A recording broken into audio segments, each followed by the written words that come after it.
everything's fine. In May, I'm buying cold medicine in the drugstore. Something's wrong. So, you're all set, Ed? All set. Okay, great. Richard Comolli. 53 years ago, I had a summer part-time job at the Bonner Monument Company. It was a fun job. I got to wash all the windows in the cutting shed, then paint all the metal frames, and then wire brush anything else that was metal on site and paint that as well. But it was during that time that Dick and I became friends.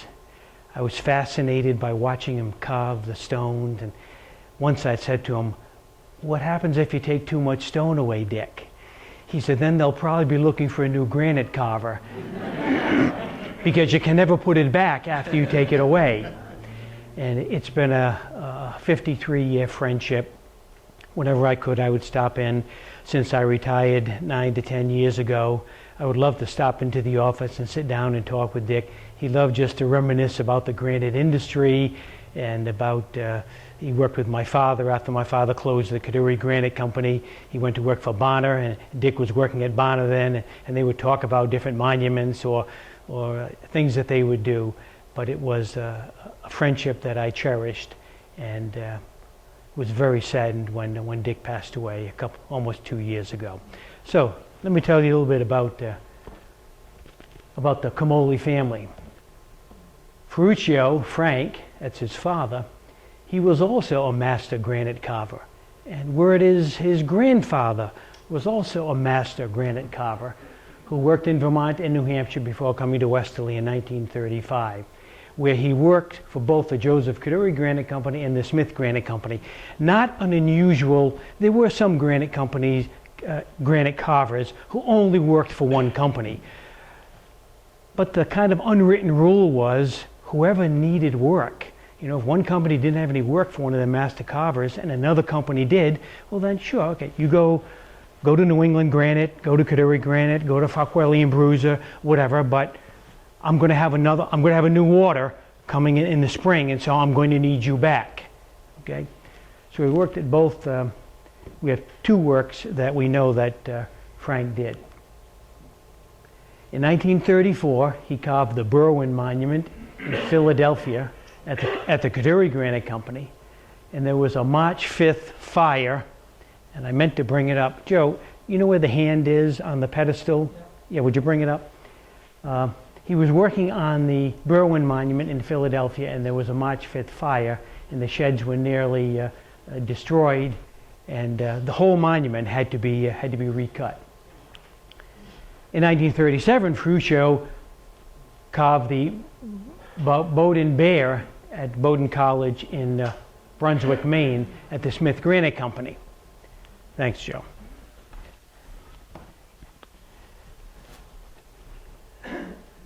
This is the Berwyn Monument. Isn't that beautiful?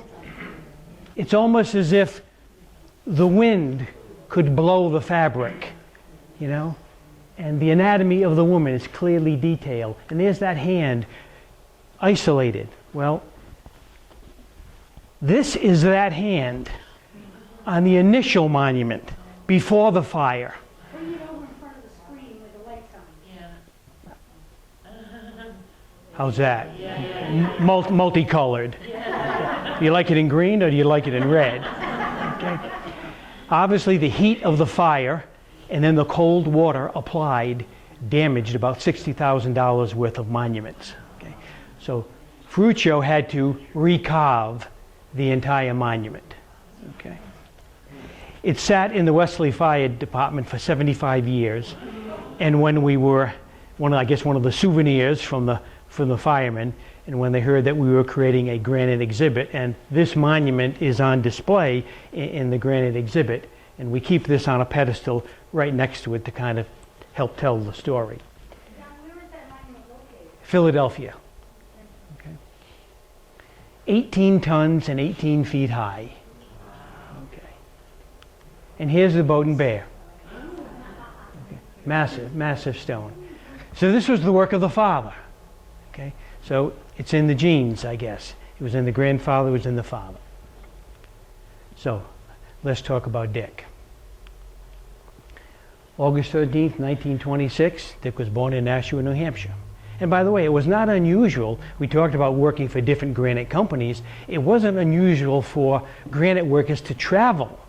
I have another great-grandfather who came over from Aberdeen, Scotland, and was a paving cutter, and he landed and worked in Vinyl Haven, Maine. Then he migrated down to Westerly. I believe he worked for the New England Granite Company over on Leadwood Avenue. So Dick was born in Nashua, New Hampshire. In 1945-46, he did military service. He was in the Seabees, stationed in Okinawa, Japan. November 11, 1947, he married Maria Benoit. Okay. They had 4 children. They're all here today. Why don't you stand up? David, George, Melinda, and Andrew.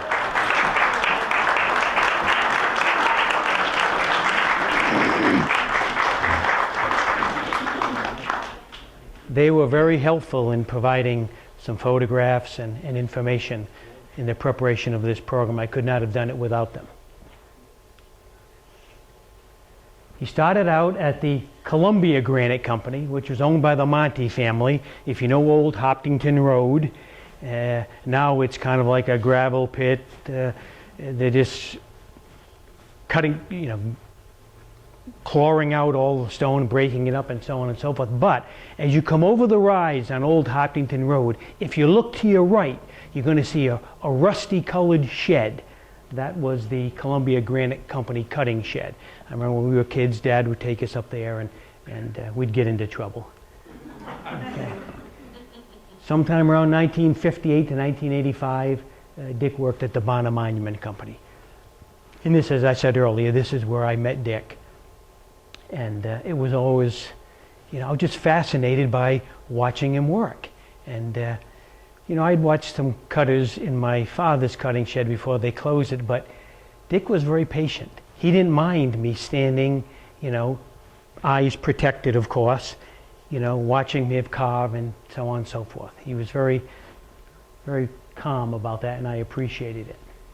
And then around 1985, he opened his own granite company on Route 3 on the corner of Chase Hill Road and Route 3, and that company is still operating by other members of the family. So that's a little bit of a biographical information about Dick. Now here's a handsome guy, huh? Taken when he was in high school, and here he is in the United States Navy. He's the one in the middle, probably over in Japan or whatever. So. And a more recent photo when Dick served many, many, many years on the Westerly Town Council. Family can maybe correct me, but he was on the council 3-4 different decades. Just sometimes he'd be on, and then maybe he'd take a break, and then he'd come back on, and so on. Wonderful town councilman. He had that demeanor to listen to everyone and to make a solid, decision on whatever matter he was dealing with. In 1998, he purchased the Sullivan Granite Company property in Bradford, and he pumped the Percy Bliven hole. It was one of the many granite quarry holes that were part of the large Sullivan Granite property. See, the Sullivan Granite Company was made up of former different companies, like the Klondike and so on and so forth. So he pumped it, took a while, and if you ever see pictures of it, you'll see where the water was, and then it took a while to drain all that water out. And Richard Champlin used a 100-ton crane, and they were able to pull out 10 to 12 pieces of Sullivan blue-white Westerly granite, which is really, one of the finest types of granite produced, available here in Westerly. And they sent it to Barre, Vermont for cutting because the pieces were massive, and there was no current saw available large enough to handle stones of that size. And this was used, some of this was used to repair the Westerly War Memorial at the base of Grove Avenue. As you know, that memorial has taken a few hits over the years by cars coming down Granite Street and not able to make the turn. There's a movement underway to put some blocks of granite in front with emblems of different military services, okay, to pay tribute to all of the branches, but some of it was used to make repairs that were done. One of the more interesting demonstrations of the connections, we've talked about carvers going from one granite company to another when there was work available and everything, was that Dick was working for Bonner, but he used Sullivan granite to carve tablets for members of the Smith Granite Company that are in Riverbend Cemetery. And so quite a connection between, 4 different local granite companies. This is the Comolli Granite Company on Route 3, the front view, and it's got a little bit of a display yard there. And so if you're interested in a certain kind of monument, the only thing is if you're looking for westerly granite, it might be difficult. There may be some pieces there, but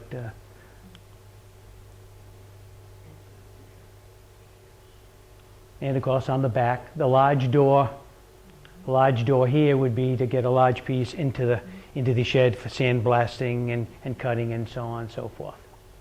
And as you see here, there are different, basic bases and slant bases and tablets and so on. So that if someone needs a monument, they can pick out what they'd like, and then they'll sandblast or carve whatever's desired. So here's Dick. This is sometime in the 1960s. Sergeant Howard Scott Hill was a Green Beret veteran, and he's carving right there a bird, okay, on the stone. But at this time, let's see, Dick was probably sometime in his, what was he born, 1923 or so, so he's probably in his 40s, okay? He looks so young. This is the crew at Bonner Monument Company back in the early 1960s. This is Don Bonner, that's Charlie Rainey, Angelo Vita, Pat Capizano. He was a sandblaster. He worked for my father before my father closed. Andy Anderson, he was a stone cutter and a good carver. He also worked for my father. Mrs. Kenyon, who was the bookkeeper. Mrs. Thompson, who was the drafts person. And there's Dick right there. Tony Morris, he was the polisher. And this is my dad standing there on the left. So this was the crew at the Bonner Monument Company sometime in the early 1960s. Now this is a nice picture of Dick. This was in the Rhode Island Monthly Magazine in the year 2000. Obviously a staged shot, and they got the requisite tools on the stone. They even got the head of the hammer and so on and so forth. And he does have he doesn't have a pneumatic chisel in his hand. I don't know what he's got in his hand. He's got a very small pneumatic chisel it is, but he's not doing any cutting right there. But it was in Rhode Island Monthly Magazine. But that's a nice shot. He's got his Comolli granite hat on, so get a little publicity for the company. Now this is Dick doing some letter cutting in 2010. And letter cutting, raised letters are more expensive. Sandblasting is fine. You sandblast into the stone and that's it. But raised letters require, the carver to, the design would be laid out on the stone, and you've got to take away. You got to take away, and imagine you've got to take away between to make the E. How about taking away for the A above the cross piece, and so on. And so Dick was good at letter cutting, and I remember the time he was doing letter cutting, and I can't remember how long ago. It was one of the last big pieces of stone that came out of Old Hopkinton Road. It was westerly pink, and it was used for the Schlossberg family stone in Riverbend Cemetery. It's down along the water. Well, Dick was carving the letters the day I stopped in to say hi. But this is 2010. Okay, so at the time, let's see, he's 85, I'm going to show you a sequence of 3 slides. This is the last day that Dick ever carved, okay? And one of the employees had the foresight to take some shots of Dick. He's working on the Phil Morano Memorial and he was probably working on the letters up along the top edge. There he was, 90 years of age, okay, still doing his work. August 8, 1916 was the last day that Dick did some carving. Okay, now let's talk about the great works that he did. And it's not possible for me to show you everything. I remember Dick and I were riding to URI to look at the Vietnam Memorial a number of years ago, and he said, go into this cemetery. It was a cemetery on Route 138, right before you get to the URI field house area. It's on the right. He said, I know I cut something in this cemetery. He said, I wish I had taken a picture of every single stone, that I ever produced. And boy, wouldn't that be a marvelous collection to have. So we have a few to show you today. The Lions International Memorial in Roger Williams Park. I've got 4 or 5 slides, but pretty detailed carving and so on. But the real work comes with the lion. You got the detail. Look at the detail around the eye, and so on. I've always been amazed at how good carvers can do an eye, and I'm going to show you. There'll be another monument coming up where the eye is detailed as well. There's a side view. Okay. Beautiful. The other side. Even got a rear view. But imagine the tail. You've got to take away, hoping that it doesn't break, okay? Because then you've got to start all over again. The London Firemen's Memorial was originally put in Riverside Park in 1898, but then the hose tip and the hat over the years had been damaged. And the London Fire Department wanted to relocate the monument near one of their stations so it wouldn't be subject to vandalism. So there's the hat, okay, broken, damaged hat. There's Dick working on it. It took him 4 days to get the old hat off. Then it took him 4 days to get the new hat on. Okay, and they would use dowels, okay, drilled into the head and so on to attach and so on. But just to do 4 days to get it off, 4 days to get it on. Okay. And here they are putting it back up. That's Don Bonner, that's my dad. And I think it's Patsy Savidio was working for them, but relocating it at the North End Firehouse. This is back in 1976. Now this is one of Dick's, one of 2 what I call extremely nice monuments. The wall memorial was done in 1978. Now here he is working on it. So what we have here is the plaster model of the statue. And what you might be able to see is a pointing machine. It's set here, here, and here on what would be the forehead of the soldier. And so he would first put it on the plaster model and establish the relationship. Okay? Then he would take that pointing machine and put it on the stone. And they would go back and forth to make sure that the relationship was exactly the same.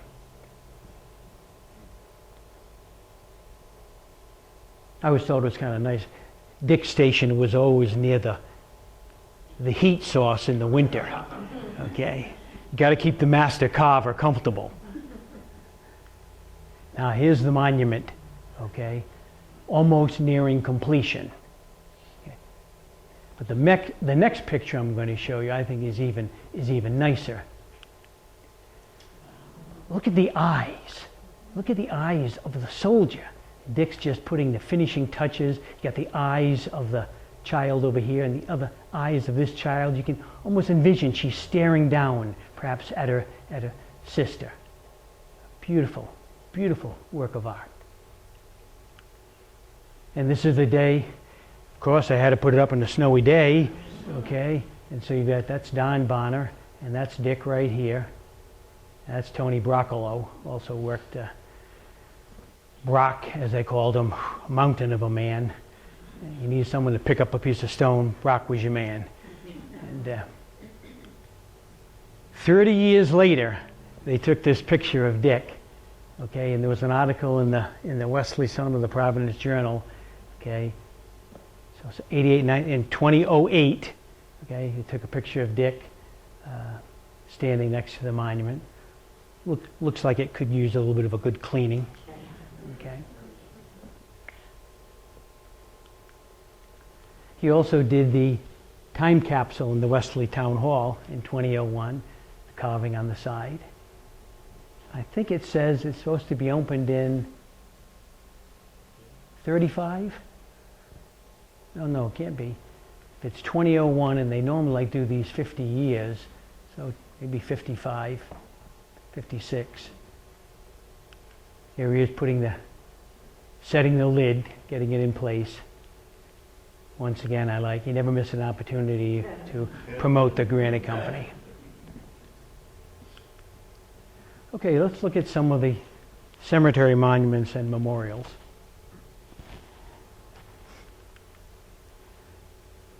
St. Sebastian Cemetery. This is the Skulko Monument. Okay. It's what we call haute relief. About less than half of the image is coming out of the stone. Okay. Bas relief, less than half. If there was more than half, it would be haute relief. If you get 3/4 or more of the image. It's an interesting monument, just a selection of the stone, but the carving of the feathers, very detailed.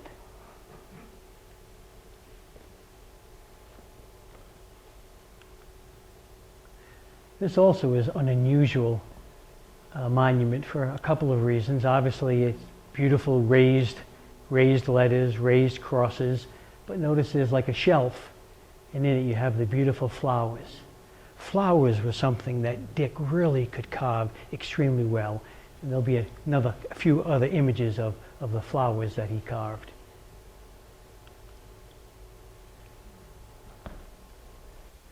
This is the Vitorito Monument, also in Riverbend Cemetery, but just, he would start with a flush surface and start taking away, okay, to carve that image into the recess of the stone. Also in the Riverbend Cemetery, a little bit different monument, but very similar style. It was not unusual if there was a model for a particular stone and you wanted to use it. If you didn't want anyone else to copy your monument, you paid extra and the plaster model would be destroyed after the monument was made. But it's not unusual to see duplication of monuments. This is a close-up of the Murano stone. You can just see the detail, okay, and the beautiful work. Now this is one of my favorites. This picture was taken a while ago, and Andy Anderson carved the arch. Dick carved the statue. Once again, here we are in the shop. Now you got a clearer picture of the pointing machine. Notice it's down on the base and up onto the top. And then Dick, you can see the curve. He's already started to create the curve of the back and everything. And he would work on that and move the pointing machine back and forth to get it right. This is a more recent picture that I took. But once again, it's as if the fabric, that if you touched it, it would move.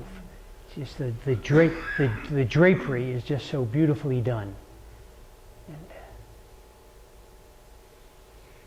I don't think there's anyone that can do this kind of work anymore. Certainly not in Westerly.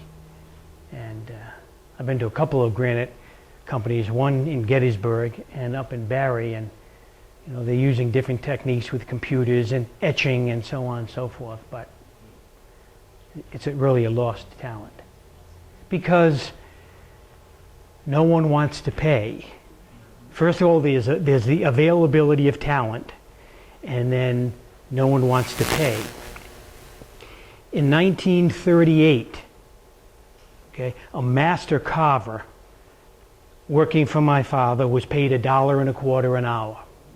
1938. You can imagine what person doing this kind of work would be paid today. Okay, let's shift over to Riverbend Cemetery for some different monuments and memorials. William James Nicholas, Billy.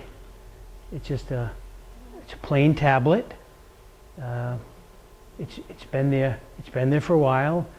Billy died in 1964, and obviously he liked to ski.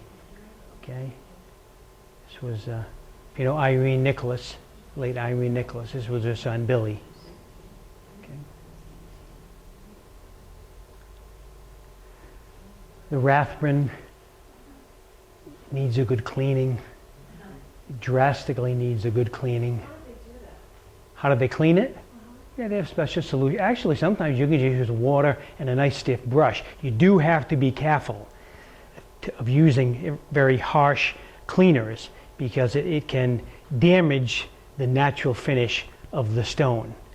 At some point, the Columbus Monument in Wilcox Park, which was done at my father's company in 1949 by Charlie Gattoni, was the carver of the statue. If you look at it up close, you can see that there's a pitting. They must have had it cleaned at some point, and they may have used something a little bit too strong. But there are companies, Comolli Granite Company, Buzzy Memorial in Pawcatuck will go out and clean your monuments, and they do it properly and safely so it doesn't damage the stone. It's well worth the investment. I'm going to show you a stone. Now keep this monument in mind, okay? In a few minutes you're going to see another monument that has been cleaned, and you'll notice the difference. How's that? Okay? What a difference, okay, in a monument that is clean as opposed to that. Okay, so if you have a family monument, it just looks that much better when it's cleaned. But this is on the lower road of Riverbend Cemetery, overlooking the river. The Moore family monument. That's on that upper ridge looking down towards the water. I'm going to show you some close-ups of the beautiful work of the flowers. I mean, just you can't make a mistake. You start working. I don't know whether you start at the top and you work down, or you start at the bottom and you work your way up, and so on. But the carving of the flowers. Look up at the head of the cross. Just beautiful craftsmanship. Okay. Actually, there's two very similar crosses on that road that overlooks the river on the west side of Riverbend. I think the other one is Burke, I'm not sure, but this one is the Moore family. It's on a nice day, which was when I took the photograph. If you want to look at a real work of art, take a look at that. This is the Hamilton Angel. Looks like she needs a shave. This needs to be cleaned. Okay, but beautiful craftsmanship, carving of the wings and the hair and the clothing and so on. Even the toenails, they don't leave anything unturned. They make it as realistic as possible.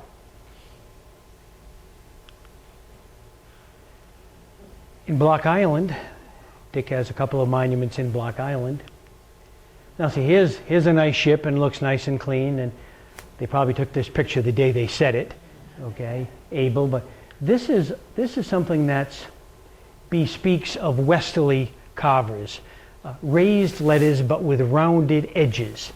Okay, if you go to some other cemeteries, you'll see you can do raised letters with straight edges, but that was something that a lot of the carvers in Westerly used to do, was do rounded edges. And beautiful. Now you're going to see this monument again in the next slide. See it? It's right over here. Okay. They set 2 monuments that day. Beautiful anchor. Yeah. Beautiful anchor. Raised. Now this would be haute relief. More than half of the image appears to be coming out of the face of the stone.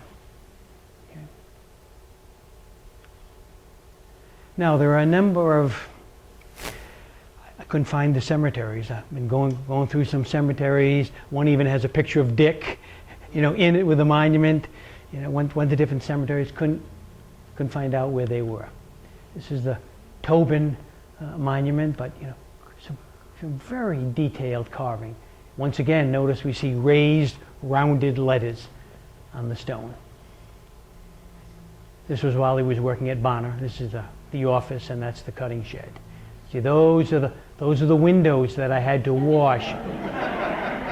Those are all the panes that I had to wire brush and paint. And this is not the only window. All along the side, facing Route 3, all glass. Okay. It was a summer job. So, there's the Benoit. You got a recessed statue of Christ. Okay. I thought maybe it would be in Riverbend, with Dick's wife being a Benoit. I thought, well, maybe the Benoit family would be in Riverbend Cemetery. No luck. Okay, somewhere it's there, and Dick carved it. Here's Dick. Okay, I think this is Fitz, Hall and Fitz. I've been looking for a cemetery that has the posts with the metal rods. If you know of it, Looks like it's a very rural cemetery, but you've got this tree trunk with a fox sitting at the base, going up in the leaves across the top. But Dick posed with it, but they didn't write on the back where it is. Okay, but beautiful monument, beautiful monument.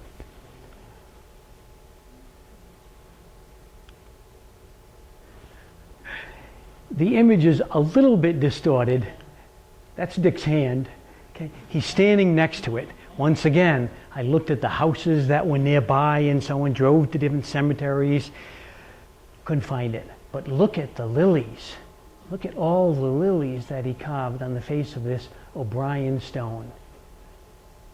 And this must be a Masonic emblem, right? I don't know. But just the time to do the flowers. Kind of a unique stone to have the statue kind of coming out of the base, Oliverio and everything. And so, there must have been granite here and here, had it slowly be taken away and chip away and so on and so forth. But can't make a mistake when you get to the top. Okay? Then you have to start all over again. This stele is I've got 2 pictures of the stele. It's in Princeton, New Jersey, and I'm going to show you an up close of the top, just to highlight the detail of the carving. Even the smaller emblems down below. Okay, beautiful craftsmanship. Okay. Were these designs sort of, did they offer them as various options, or as in a way like this, or did he create them himself, or both? The process might happen like this. You want to create a monument. So you might go to what we call a storefront operation, okay, Presby Leland. And they would show you all the different types of monuments, okay, that are available. They then would hire an architect, someone to design it, and then you've got to have a sculptor, okay, who's got to sculpt the image and so on. And then they would send the contract out to a number of granite companies who want to bid, to produce this monument. And then, of course, the granite company has to then buy the stock from their supplier. Some granite companies were just a cutting shed, like my father's company was just a cutting shed. Sullivan's was just a quarry, a beautiful quarry, and they sold their stock to whoever wanted it. Smith and New England nearby were fortunate. They had a quarry hole and they had cutting sheds. Okay? But if you went to a company that didn't have a quarry, they had to then buy stock, and so there could be 3, 4, 5 people in the process. But normally the storefronts would have samples of monuments, and unless you wanted something very unusual, you were in the Seabees and you wanted that emblem, and they didn't have a model with the CB emblem, they'd have to create one and so on. But most of the big companies would have order books filled with samples, and you just tell them, what did you have in mind? Do you want a statue? Do you want sandblasting? Do you want raised letters? Do you want fancy ornate? You want flowers carved? And all of that is going to add to the price and so on. And today, people, those of us that have been doing granite research here, 100 years ago, to show that they had money, people built big cemetery memorials, mausoleums, and big statues. Today, they buy a big house, they buy a fancy car, and they have a simple cemetery monument, because a big mausoleum could easily cost you multi-millions of dollars today. Other monuments. He did the New York Mayor Fiorello LaGuardia monument. He carved a number of West Point class shields. He did the Rhode Island Vietnam Memorial.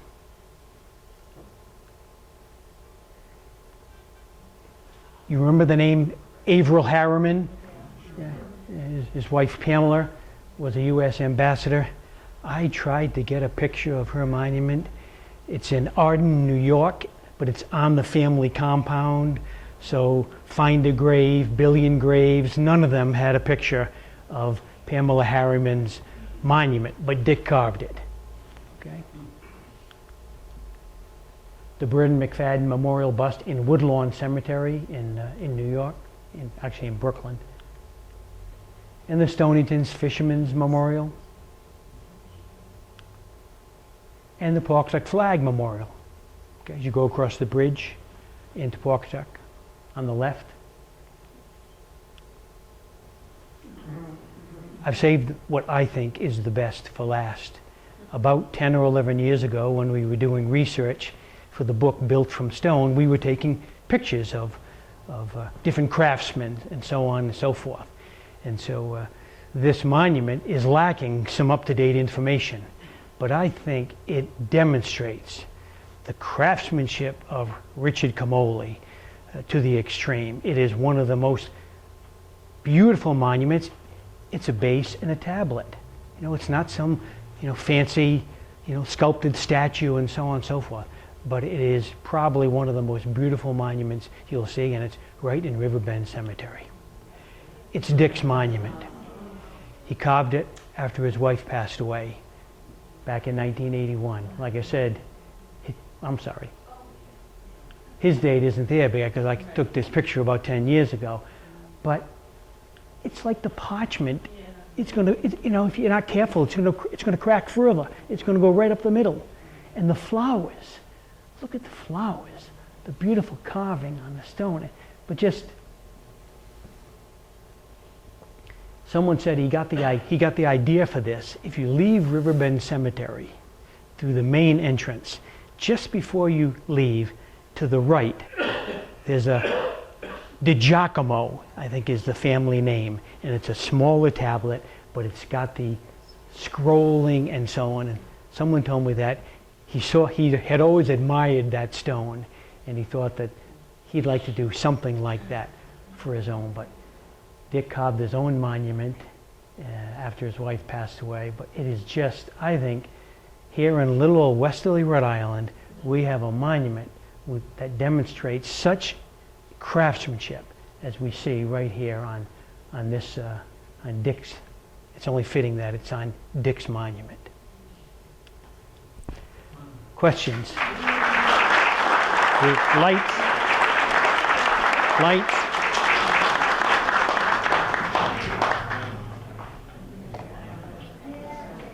Questions? If I can answer them, yes. When you stopped in that cemetery down by the URI field house, Right. he said, I know I've got something. Somewhere in here, he said, Find it? No, he didn't. He didn't. We drove around for about 45 minutes, and he said, but I know I did carve something. We delivered it. Or do his kids have any idea of how many total items he carved in his life? 300, right? Well, it took about 8 weeks. It took a good 8 weeks to do the Sarah statue. Okay, so some works would take less time than others. If you're doing the soldier, the war memorial monument, that's going to take considerably more time than if he's doing something a little plainer. I mean, let's say he did at a minimum one a month. Okay, so you got 12 a year times 40 years. You probably got 300, 400, 500, perhaps hundreds anyway. And I'd love to see that album, okay, with all those monuments. Other questions? In terms of the industry in general, is it in decline? What happened? I mean, what was the inflection point where it started to become something that was it less affordable?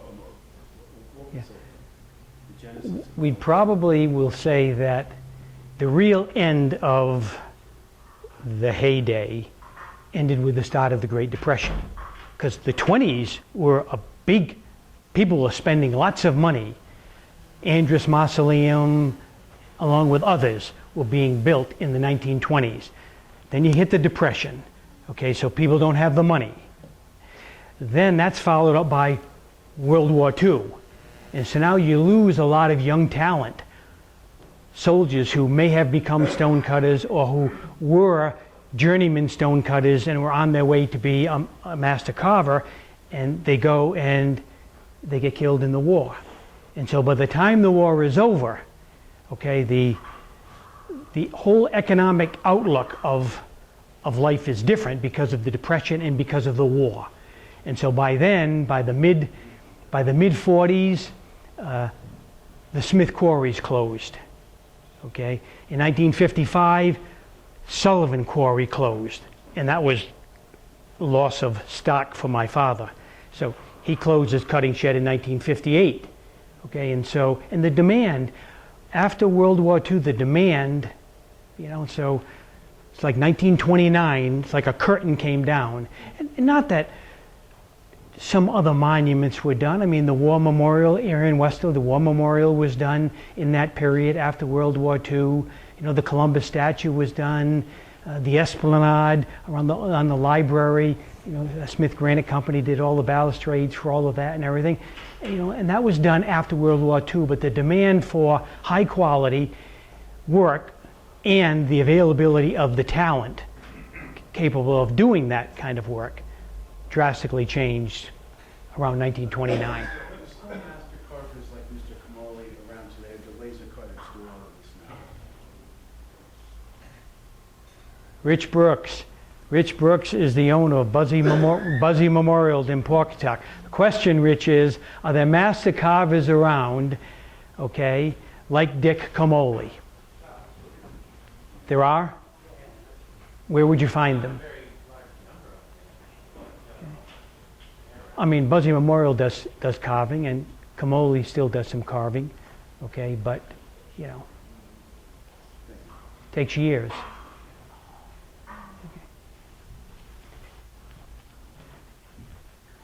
We're not embarrassed.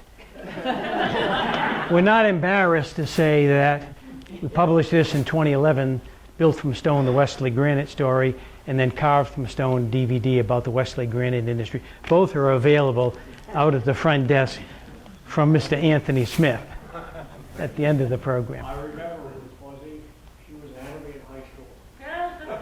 Ruth Buzzy, yes.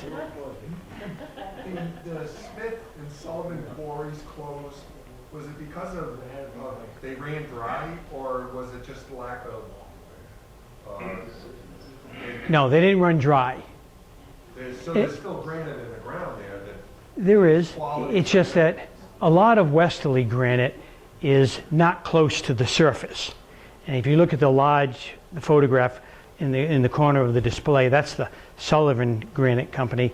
And what they did, because there's another shot of the Smith granite beds, and there's a lot of what we call overburden, okay?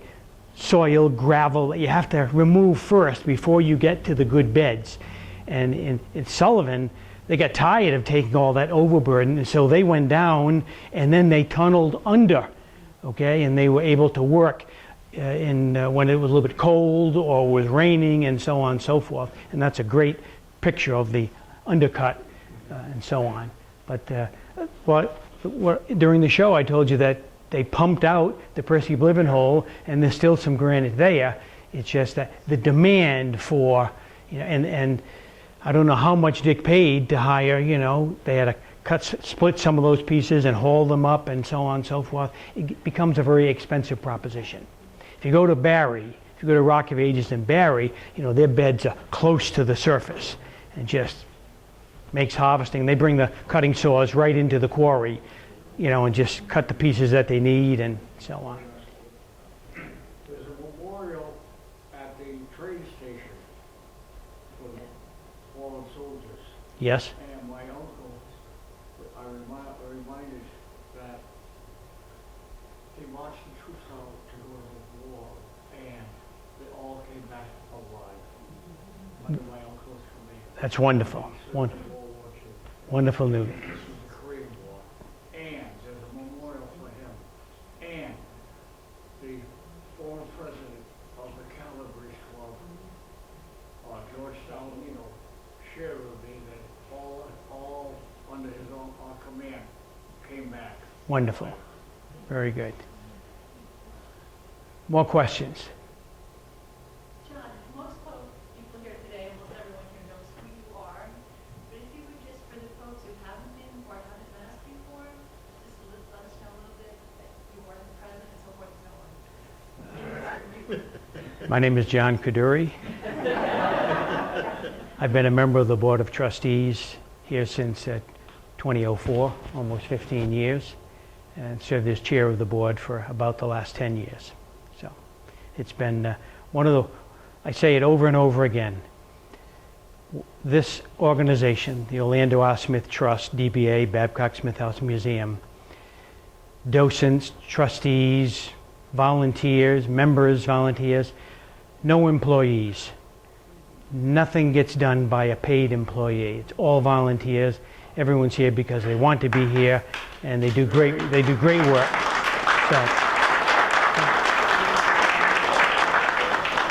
So, and refreshments. House open for tours for anyone who wants them. Just go to the back door. Oh, in about 10 minutes. So you've got 10 minutes to grab all the cookies you can get